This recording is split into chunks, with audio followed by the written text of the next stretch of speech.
मैं BM Sai advocate आप सभी साथियों को नमस्कार करता हूं। आज मैं साथियों आपके सामने माननीय प्रथम अतिरिक्त सत्र न्यायाधीश जिला सिंगरौली के माननीय श्री सुशील कुमार द्वारा परिस्थिति जनसाक्ष्य के आधार पर हत्यारे को आजीवन कारावास का सजा सुनाया है, जिसके संबंध में मैं बताता हूँ। बहुत ही उत्कृष्ट और बहुत ही अच्छा निर्णय पारित किया गया है। आज कोई भी व्यक्ति कोई भी अपराध करता है तो यह सोचे कि हम अपने चालबाजी से बच जाएंगे या भग करके बच जाएंगे, लेकिन ऐसा नहीं हो सकता है। ऐसा ही मामला है साथियों, माननीय न्यायालय के यहाँ एक सत्र प्रकरण जो 58/2010 का है उसमें मुख्य रूप से कहानी यह थी साथियों कि दिनांक 23/3/2010 को लगभग 8:30 बजे ग्राम खटखरी थाना बढ़न में अपनी बड़कन्या की मृत्यु कारित करने की आशय से उसके साथ मारपीट की गई थी। चूँकि साथियों इसमें पति जो कि अपनी पत्नी के साथ था और इसी दरमियान उस पत्नी की हत्यात्मक मृत्यु हो गई, तो इसमें बीच में कोई नहीं आया, ऐसा कोई साक्ष्य नहीं मिला जिसमें ये हो कि पति के अलावा अन्य कोई भी व्यक्ति आ सकता है। इसमें कहानी में कई चरण है साथियों। यह कहानी है दिनांक 24/3/2010 को 11:35 बजे सूचनाकर्ता लाले बसोर के द्वारा पुलिस थाना बढ़न में अपनी पत्नी लीला बसोर के साथ उपस्थित होकर यह मौखिक रिपोर्ट की कि वह तथा उसकी पत्नी सोमवार को यानी दिनांक 22/3/2010 को कुदरगढ़ छत्तीसगढ़ देवी दर्शन के लिए चले गए थे। घर में छोटा भाई रामानुज भयाहू अर्थात मृतका मौजूद थी। उसके भाई रामानुज की शादी मऊढ़ी में करीब 8-9 साल पहले हुई थी। कल रात 9 बजे देवी दर्शन से जब दोनों मियाँ बीवी लौटे तो उन्होंने देखा कि उनकी भयाहू मरकन्या दरवाजे के सामने आंगन में मुंह के बल गिरी हुई है। तब रामानुज उस समय जो लाले का भाई रामानुज वहां पर मौजूद नहीं था। इसके पश्चात उस सूचनाकर्ता औरत उसे उठाने लगी तो बड़कन्या मर गई थी।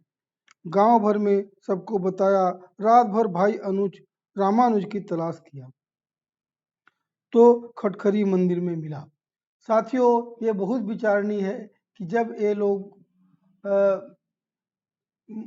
गए थे उस समय परिस्थितियां बनी थी कि वो अपने पति के साथ थी मृतका, तो रात को इतना बड़ा घटना हो गया और पति पूरे गांव में तहलका मच गया, लेकिन पति को कोई पता नहीं चला, पति नहीं बताया।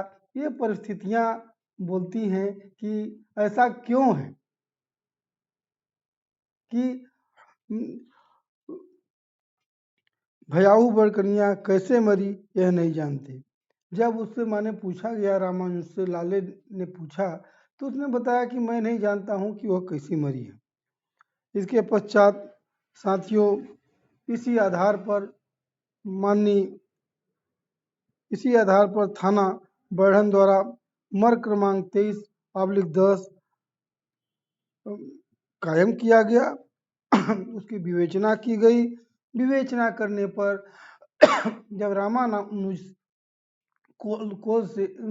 बसोर से पूछताछ किया गया तो उसने अपने मेमोरेंडम कथन में और बताया कि खाना देने को लेकर के उसका विवाद हुआ था और इसके बाद उसने अपने पत्नी के साथ 7-8 घूसा लाश से मारा था, जिससे उसकी पत्नी मृतका गिर गई थी, चौखट के ऊपर गिर गई थी और उसकी मृत्यु हो गई थी। इस चूंकि साथियों इसमें जो चालान पेश होने के बाद, विवेचना होने के बाद, सभी साक्षियों का कथन नोट करने के बाद और पोस्टमार्टम को होने के बाद, पोस्टमार्टम होने के बाद भी पता चला कि मृतका की मृत्यु जो है हत्यात्मक है। उसके सिर में गंभीर चोट आने के कारण उसकी मृत्यु हुई है। इसके पश्चात चालान पेश हुआ। चालान माननीय मड़िया साहब न्यायिक मजिस्ट्रेट थे, उनके समक्ष आया था और उसका उपार्पण करने के पश्चात माननीय प्रधान न्यायाधीश के पास आया और डिस्ट्रीब्यूशन के बाद माननीय प्रथम सत्र न्यायाधीश के पास प्रकरण आया। साथियों, माननीय पूर्व पीठासीन अधिकारी ने उसमें चार्ज लगाया। चार्ज में आरोपी रामानुज ने अपराध करने से इनकार किया और सुनवाई चाहा। सुनवाई में 2 बिंदु मुख्य थे। क्या मृतका की मृत्यु मानव वध प्रकृति की थी? क्या आरोपी ने दिनांक 23/3/2010 को लगभग 8:30 बजे ग्राम खटखरी अंतर्गत थाना बैढ़न में अपने पत्नी बड़कन्या की मृत्यु कारित करने के आशय से उसके साथ मारपीट कर उसकी हत्या की? इन बिंदुओं का निराकरण करने के लिए साथियों सबसे पहले लाले बसोर का कथन हुआ। तो उसने कथन में जैसे हमने बताया है कि वो अपने पत्नी के साथ कुदरगढ़ी मंदिर गया था, लौटा तो उसने देखा कि द्वार पर उसकी भयाहू गिरी पड़ी थी। जब उसको उठा करके देखा गया तो वह मृत पड़ी थी, उसके सिर पर गंभीर चोट थी, खून निकल रहा था। इन सब चीज़ों को बताया है।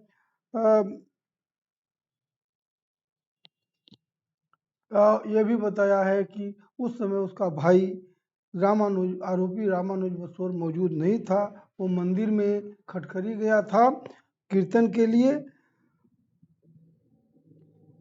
इस तरह से साथियों इस प्रकरण में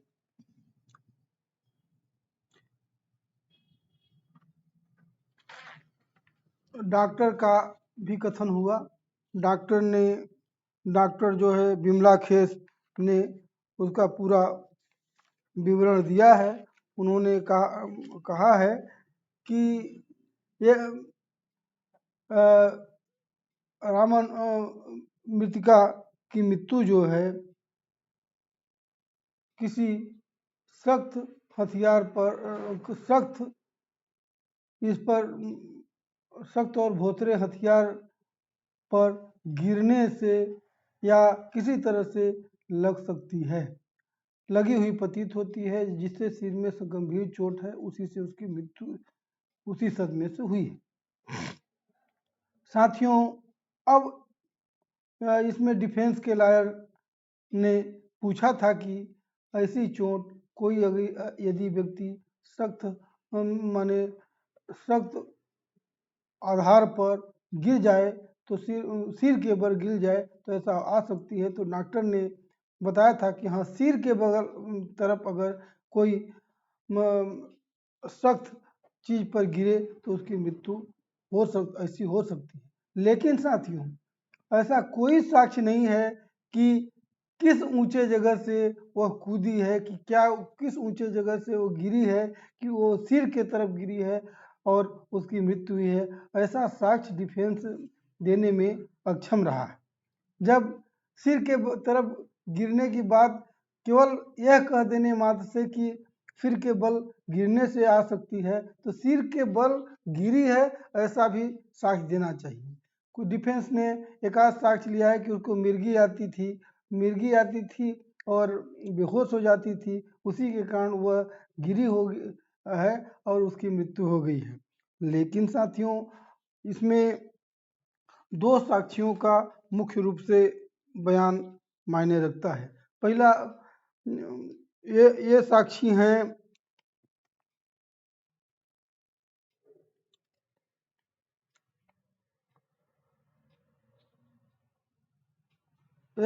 हैं शिव बच्चन और देवकली बसु। इन लोगों ने अपने बयान में बताया है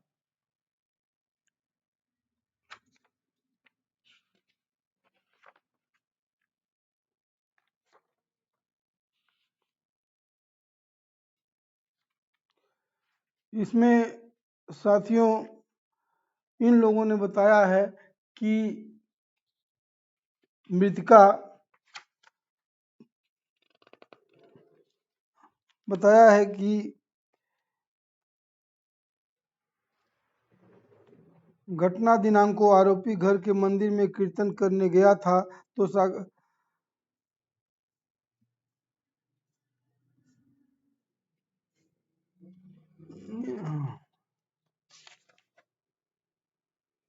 हाँ, बताया है कि इन दोनों साक्षीगण ने अपने मुख्य परीक्षण में बताया है कि आरोपी रामानुज ने उन्हें बताया था कि उससे गलती हो गई है और उसी ने अपने पत्नी को मारा है। यह भी बताया था कि झगड़ा खाना देने को लेकर हुआ था। आरोपी के बचाव के प्रकाश में जब इन दोनों साक्षीगण पर पद परीक्षण हुआ तो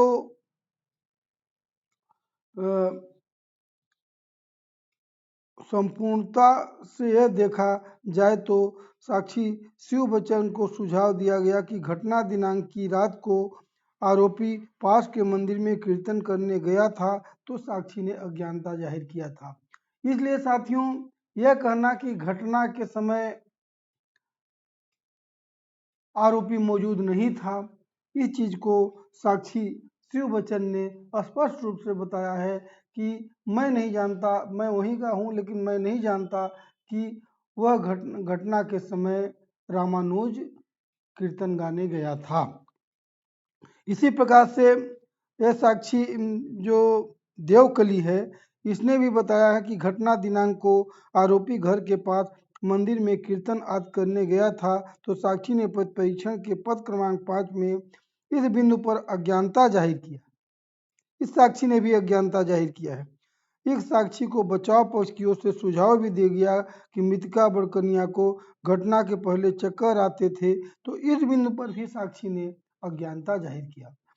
इस प्रकार से यह उल्लेखनीय है, माननीय न्यायालय ने यह उल्लेख किया है कि आरोपी घटना दिनांक को घर के पास मंदिर में कीर्तन करने गया था और उसकी पत्नी बड़कनिया को मिर्गी की बीमारी होने के कारण उसे चक्कर आते थे। इस बाबत बचाव में कोई भी साक्ष्य आरोपी की ओर से प्रस्तुत नहीं किया गया। तो यह जो साक्षी जो है बहुत ही विश्वसनीय प्रतीत होता है। इसके बाद से ही परिस्थितियां बनती हैं कि निश्चित रूप से आरोपी रामानुज कोल ने ही घटना कारित किया है, और इस चीज को मेडिकल रिपोर्ट से भी प्रमाणित होता है कि घटना हत्यात्मक थी और सिर में गंभीर चोट लगने से उसकी मृत्यु हुई थी।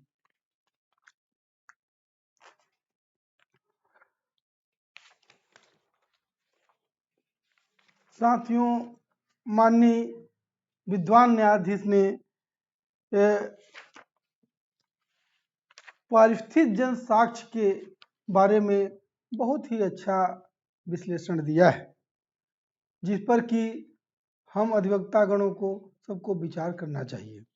माननीय न्यायालय ने सर्वोच्च न्यायालय के एक का उद्धरण दिया है जिसमें शारदा विरुद्ध महाराष्ट्र राज्य AIR 1984 सुप्रीम कोर्ट 1622। इस मामले में माननीय सुप्रीम कोर्ट ने परिस्थित जन साक्ष्य के बारे में 5 बिंदु निश्चित किए हैं। ये 5 बिंदु के बारे में माननीय न्यायालय ने बहुत ही अच्छा विवरण दिया है। ये पहला सिद्धांत क्या है कि परिस्थितियां ऐसी होनी चाहिए जिसमें आरोपी गण को दोषी होने का निष्कर्ष निकलना चाहिए। दूसरा है परिस्थितियां केवल आरोपी या आरोपी गण को दोषी होने को साबित करती है। तीसरा सिद्धांत यह है कि परिस्थितियां निश्चायक प्रकृति की होनी चाहिए। चौथा, आरोपी के दोष के सिवाय परिस्थितियां अन्य कोई कल्पना नहीं कर सकता। जैसा कि उसकी परिस्थितियां बोल रही हैं कि इसके अलावा अन्य कोई चीज नहीं प्रमाणित होती है कि उसकी मृत्यु दूसरे कारण से हुई है। पांचवा सिद्धांत यह है कि साक्षी की कड़ी ऐसी होनी चाहिए कि प्रत्येक परिस्थिति में यह साबित हो रहा हो कि अपराध आरोपी या आरोपीगण ने किया है। इन 5 बिंदुओं में साथियों पूरे रूप से विचारण करने पर यह पाया जाता है कि घर में खाने को लेकर के खाना देने को लेकर के औरत में उसके पत्नी के साथ विवाद हुआ और तहस में आकर उसने अपने पत्नी के साथ मारपीट किया। मारपीट करके धक्का दे करके गिराया तो उसकी पत्नी जो है वहां पर लकड़ी का चौखट था उस पर सिर के तरफ गिरी और उसकी मृत्यु हो गई। ये एक चीज और बताता है साथियों, माननीय न्यायालय ने बहुत अच्छा उसका विश्लेषण किया है कि यदि रात को अपने पत्नी के साथ था तो बिना बताए या अन्य किसी को बात किए जब वो कीर्तन गाने के लिए चला गया तो पूरे गांव में हल्ला हो गया, सवेरा हो गया, दिन हो गया, लेकिन उस व्यक्ति को जो कि उसका पति है वह उस चीज से नासमझ जैसे प्रतीत हुआ और मंदिर में मिला। ये मंदिर में ये केवल दिखावा था, वो मंदिर में नहीं था, वो बचने के लिए, ये दिखाने के लिए कि घटना पर मैं नहीं था, यह बताने के लिए वो मंदिर में था गया था, ऐसा इसके कृत्य से महसूस होता है। अब माननीय न्यायालय ने यह भी बताया है कि यदि वह ऐसा कृत्य न करता तो जब गांव घर में पूरा हल्ला हो गया तो निश्चित तुरंत आकर के घटना के बारे में रिपोर्ट करता, लेकिन वो घटना की रिपोर्ट हुई, लेकिन खोज खबर ली गई, लेकिन कहीं उसका रता पता नहीं चल रहा था। तो इस तरह से उसके ऊपर शंका की सुई जो है विश्वास की ओर जा रही कि इसी ने उसकी हत्या किया है।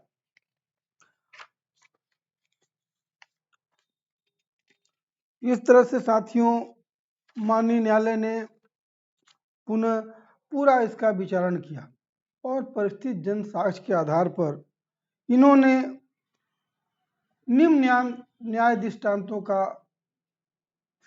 आधार लिया। साथियों ये न्याय दृष्टांत हैं खुज्जी उर्फ सुरेंद्र तिवारी विरुद्ध मध्य प्रदेश राज्य AIR 1991 supreme court 1853, Rajiv Lochan Singh विरुद्ध मध्य प्रदेश राज्य 2014 3 JLJ 130 डबल बेंच, और माननीय सर्वोच्च न्यायालय का न्यायिक दृष्टांत गुरप्रीत सिंह विरुद्ध स्टेट ऑफ हरियाणा 2002 8 SCC 18। इसमें उन्होंने माननीय न्यायालय ने बताया कि खुज्जी वाले मामले में माननीय सर्वोच्च न्यायालय ने न्यायमूर्तिगण की 3 पीठ ने यह सिद्धांत प्रतिपादित किया है कि मात्र कोई गवाह पक्ष विरोधी हो गया है, इस कारण उसकी पूरी साक्ष्य वॉश आउट नहीं हो जाती है।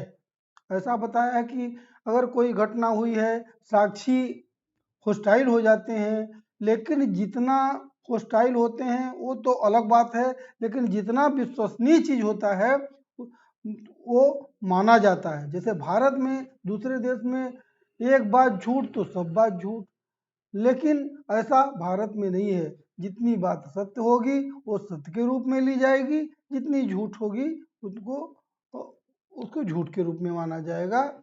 ऐसा नहीं है कि पूरी साक्ष्य ही एक झूठ के कारण पूरी साक्ष्य खत्म हो जाए। ये माननीय न्यायालय ने खुज्जी वाले मामले में बताया है। अब दूसरा है राजीव लोचन सिंह वाले मामले का जो उदाहरण दिया है। इसमें माननीय मध्य प्रदेश उच्च न्यायालय ने यह सिद्धांत प्रतिपादित किया है कि पक्ष विरोधी साक्षी की साक्ष्य केवल उसके पक्ष विरोधी होने के कारण पूरी तरह से अनदेखी नहीं की जा सकती। ऐसी साक्ष्य का स्वीकार करने योग्य भाग उपयोग में लिया जा सकता है। जो भाग स्वीकार किए जाने योग्य हो वो लिया जाएगा। इसी तरह से माननीय सर्वोच्च न्यायालय के न्यायिक दृष्टांत जो गुरप्रीत सिंह वाले हैं, गुरप्रीत सिंह का मामला है, उसमें भी यह सिद्धांत प्रतिपादित किया गया है कि यदि किसी गवाह को पक्ष विरोधी घोषित किया गया है तो मात्र इस आधार पर उसकी साक्ष्य पूरी तरह निरस्त नहीं की जा सकती। सतर्कता से छानबीन करके ऐसी साक्ष्य को विश्वास किया जा सकता है। जैसा कि माननीय न्यायालय ने इसको सतर्कता से देखा, सुना, समझा, गवाहों का, परिस्थितियों का पूरा रूप से विश्लेषण किया और विश्लेषण करने के बाद माननीय न्यायालय ने यह उल्लेख किया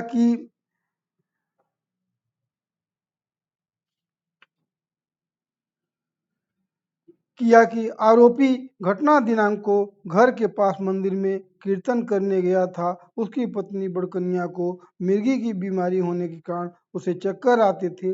इस बात को आरोपी डिफेंस ने सिद्ध नहीं कर पाया। अब इन सब परिस्थितियों को देख करके सभी चीज़ों को, इसमें जो विवेचक हैं और जिन्होंने मेमोरेंडम कथन लिया है, इनने भी पूरे रूप से बताया है कि इसने मेमोरेंडम कथन में बताया है कि किस कारण से इसकी मृत्यु हुई है। एक साक्षी जो है बताया है कि मेरे सामने मेमोरेंडम कथन नहीं हुआ था, नक्शा मौका नहीं बना था, मेरा कथन नहीं लिया गया था, लेकिन ऐसा नहीं है साथियों। पुलिस ने जो कार्रवाई किया है उसमें हस्ताक्षर अपना होना बताता है। यदि कार्रवाई में भाग न लिया होता तो हस्ताक्षर क्यों करता? तो निश्चित रूप से, लेकिन चूंकि जो भी साक्षी हैं वो अधिकतर जो हैं इंटरेस्टेड विटनेस हैं और उसके परिवार, रामानुज जो बसोर है उनके परिवार का है, इसलिए उन्हें बचाने का ये लोग भरसक प्रयास कर रहे हैं। लेकिन अपराध जो है साथियों उनके परिवार का हो सकता है, लेकिन ये परिवार पूरे समाज, पूरे राज्य, पूरे देश का अपराध है। ये किसी भी व्यक्ति को के जीवन लेने का अधिकार किसी को नहीं है, चाहे वो उसकी पत्नी हो, चाहे बच्चा हो, चाहे कोई भी हो, कोई संबंधी हो, कोई अन्य व्यक्ति हो, लेकिन किसी को भी यह अधिकार नहीं है कि वो अपने किसी की जान ले। इस सभी विश्लेषण के आधार पर माननीय न्यायालय ने आरोपी रामानुज बसोर को दोषी पाया और उसको धारा 302 में आजीवन कारावास की सजा और 5,000 रुपये का अर्थदंड अधिरोपित किया। और यह भी आदेश पारित किया विकल्प में कि यदि वह 5,000 रुपया अर्थदंड नहीं चुकता करता है तो 3 माह की अतिरिक्त सजा उसको और भुगतना पड़ेगा। क्योंकि आजन्म कारावास है साथियों, तो आजन्म कारावास का मतलब आजन्म होता है वो, लेकिन यदि सरकार जो है उसमें कुछ विचार करती है तो उस पर विचार किया जाता है। लेकिन अभी इसमें भी 20 साल से कम की सजा नहीं हो सकती है। इस तरह से साथियों हमारा कहना है कि आप कोई अपराध करके बच नहीं सकते हैं। यदि न्यायालय उसको गंभीरता से देखता है,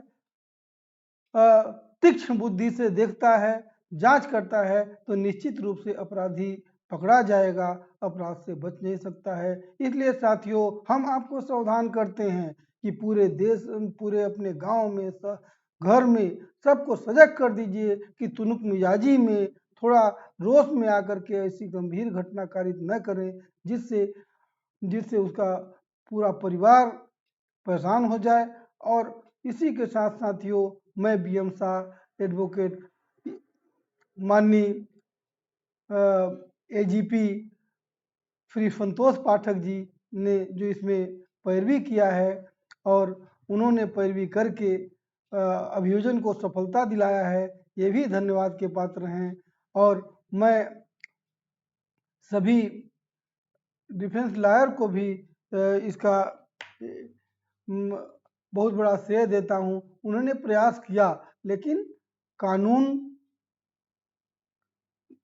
का रक्षा करने के लिए डिफेंस लॉयर भी होता है, कानून का रक्षा करने के लिए प्रोसिक्यूशन भी होता है, कानून की रक्षा करने के लिए जज भी होते हैं। इसीलिए साथियों, मैं आप सबको बहुत बहुत धन्यवाद, हमारा ये जजमेंट पर आपने सुना, बहुत बहुत धन्यवाद। मैं BM शाह एडवोकेट किसी भी कानूनी राय के लिए, यदि थोड़ा बहुत अगर मुझको जो जानकारी है अपनी क्षमता के अनुसार मैं आपको बताने का प्रयास करता हूँ, नया नया वीडियो भी डालता हूँ। या यदि मुझसे कुछ त्रुटि होती है तो उसके लिए आप माफ़ करिएगा साथियों। मेरे चैनल को आप सब्सक्राइब करिए, जिससे प्रत्येक दिन आप कोई नई नई कानून की बातें, नए नए जजमेंट जो अपना लोकल में होता है उसके बारे में बताऊंगा। इसी के साथ जय हिंद, जय भारत।